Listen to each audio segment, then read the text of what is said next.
general, a non-small cell cancer, that means cancers which are classified as a non-small cell type. They have the morphology of non-small cell. Those tend to be resected if they're fairly small and they haven't spread. There's no obvious spread. They will be removed surgically, either by taking that whole lobe or that wedge of lung out. And usually those patients, if it's a low stage, they have very good survival. However, many patients, about 70%, pretty much have what we call advanced lung cancer, which means it probably has spread a bit further than just something which will give cure when you remove it. So they may have had metastasis, maybe they might have spread into an adjacent area. So those are advanced lung cancers, and those can be more complicated. Of course, surgery isn't going to do much because you've already have a tumor which has spread beyond what can be completely removed by surgery. So usually it's chemotherapy and radiation. So why do we use radiation and chemotherapy? So these are basically tools which allow us to selectively kill off cancer cells. In general, cancer cells are very sensitive to any kind of toxic exposure or any kind of damaging agent such as radiation. Because cancers have they have an unstable genetic composition, when you throw radiation at them, that tends to really throw them off and kill the cells. They tend not to survive radiation as well as normal tissue. Normal tissue has a certain capacity to resist damage from radiation, whereas cancer cells tend not to be as robust. There are, of course, what we call radio-resistant cancers, which are different. Those are cancers which have evolved mechanisms that allow them to kind of cope better with the radiation treatment. And similarly, chemotherapy. These are generally very toxic types of agents which affect normal cells as well, but again, the cancer cell, because it has defective mechanisms of repair, it tends to not be able to survive the treatment of the chemotherapy. So these types of treatments are fairly selective for cancer cells. Of course, any normal tissues which are more sensitive, such as epithelium, will be affected. So of course we know cells, for example, that produce hair are very sensitive. Some of the lining in the lining cavity, the cavities of the body, the epithelium is very sensitive. So some of the chemotherapy will affect normal tissue as well. But generally the cancer is much more sensitive to it. Lately now we have what's called targeted therapy. So targeted therapy is quite different in that the drug is designed only to find cells which have a certain abnormality, and the drug is actually designed to interact only with that abnormal protein or function produced by a genetic alteration found only in cancer cells. So in lung cancer, we have some drugs which are called tyrosine kinase inhibitors, TKIs, and we find that lung cancer, certain types of lung cancer, tend to have abnormal tyrosine kinases.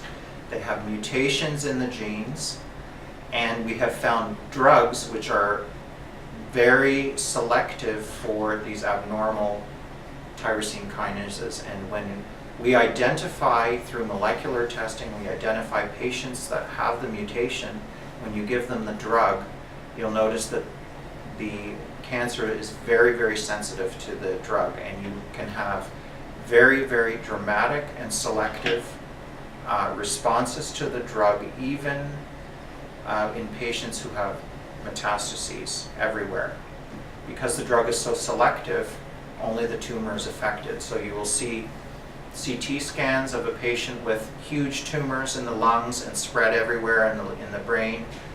Those that are selected correctly have a very good response, and you can have almost complete disappearance of tumor upon recheck after a certain treatment period. So it's almost like a miracle. It really is. The problem is that not all of them, not all cancers will have that particular abnormality that will respond. So you have to test for different abnormalities and select the appropriate drugs. So as we speak, they're developing more and more of these drugs which target different abnormal genes. So they're coming up with tyrosine kinase inhibitors of different receptors, other than, for example, in lung cancer, it's EGFR, epidermal growth factor receptor. But there are other receptors out there which lung cancers can have that are mutated, and these drugs will target them. So what will happen is you will have a large variety of patients with different mutations. Our role will be to first identify that they have cancer, and the second will be to type out the mutation. Which mutation do they have? And from that you match them with a drug. And this, I think, will give a dramatic improvement to basically a medical type of treatment for cancer. And of course people are looking at combinations, so combination targeted therapies with routine conventional chemotherapy. We've done that as well. And they're even looking at combining two targeted therapies. Because just like bacteria, just like organisms that are exposed to a toxin or something which is inhibiting it, they will adapt. So they will generate new mutations. So you get what is called resistance. You get new mutations coming. So it's going to be not only testing the original tumor, but the treated tumor. What has the treated tumor developed in order to overcome responding to the drug? So there's repeat testing, and it will become more like, almost like a chronic illness, where you'll have a disease, you'll have a tumor, okay, we've controlled it with the first set of drugs, we retest, we see whether or not this new mutation has evolved. If it has, then you switch over to a new regimen. At the same time, we will have more and more aggressive screening of earlier lesions. So lung cancer will not be allowed to progress to the point where you would even have it spreading everywhere. We're going to pick them up earlier. So you have sort of a multi-pronged approach to get rid of cancer. The cancers that we will see will likely be smaller and smaller. So we won't be looking at large cancers that have grown out of control. We would have caught them earlier, and those that we did not catch earlier, we now have the targeted therapy. So that's probably what I see happening. The problem is that, of course, all of these specialized tests will cost money.